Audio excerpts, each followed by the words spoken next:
Hola, buen día.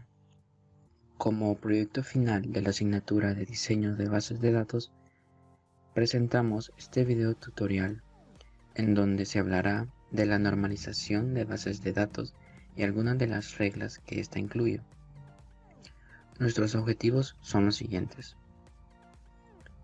1. Conocer qué es la normalización de las bases de datos. Explicar las 3 primeras reglas de normalización. Y por último, demostrar y aplicar las reglas de normalización en bases de datos. Normalización de la base de datos.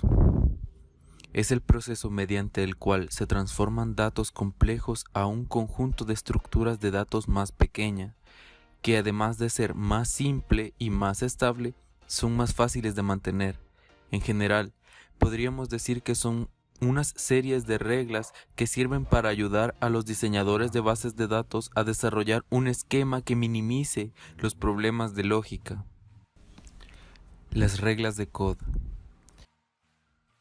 Las 12 reglas de CODE son un sistema de reglas numeradas del 0 al 12 propuestas por Edgar Frank Codd del modelo relacional para las bases de datos, diseñado para definir que requiere un sistema de administración de base de datos. Regla número 1. Regla de la información. Toda la información en la base de datos es representada unidireccionalmente por valores en posiciones de las columnas dentro de filas de tablas. Toda la información en una base de datos relacional se representa explícitamente en el nivel lógico, exactamente de una manera, que es con valores en tablas. Como ya se explicó en el párrafo anterior, podemos observar que nuestra base de datos relacional ya cumple con el requisito de la regla número 1, ya que como se puede observar, esta trabaja con filas y columnas, conteniendo dentro de ella lo que es la información que en esta se va a albergar.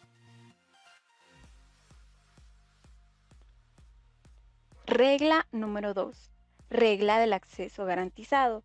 Todos los datos deben ser accesibles sin ambigüedad.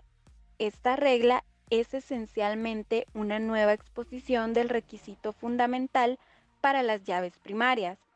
Dice que cada valor escalar individual en la base de datos debe ser lógicamente direccionable, especificando el nombre de la tabla, la columna que lo contiene y la llave primaria.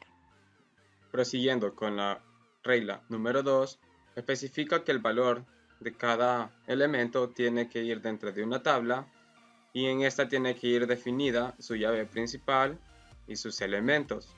Como podemos observar, en nuestra base de datos se tienen lo que son 6 tablas y cada una de estas es identificada con una llave primaria. Como podemos observar en el caso del proveedor, tenemos su llave primaria que sería ID proveedor. En el caso de ingredientes, tenemos su llave primaria que es ID ingredientes.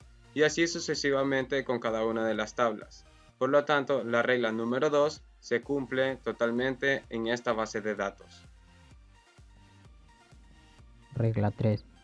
Regla del tratamiento sistemático de valores nulos.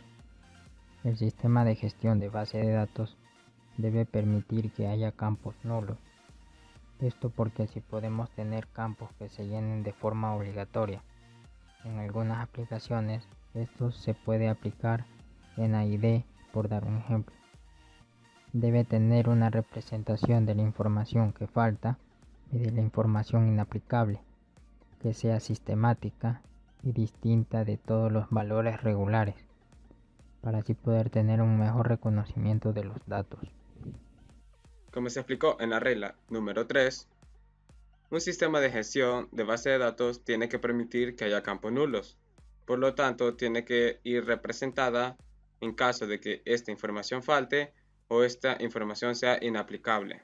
Como se puede observar en nuestra base de datos, nuestras tablas cuentan con valores tanto nulos como tanto no nulos, ya que esto puede ayudar al programador o al diseñador de la base de datos a la hora de entender su lógica.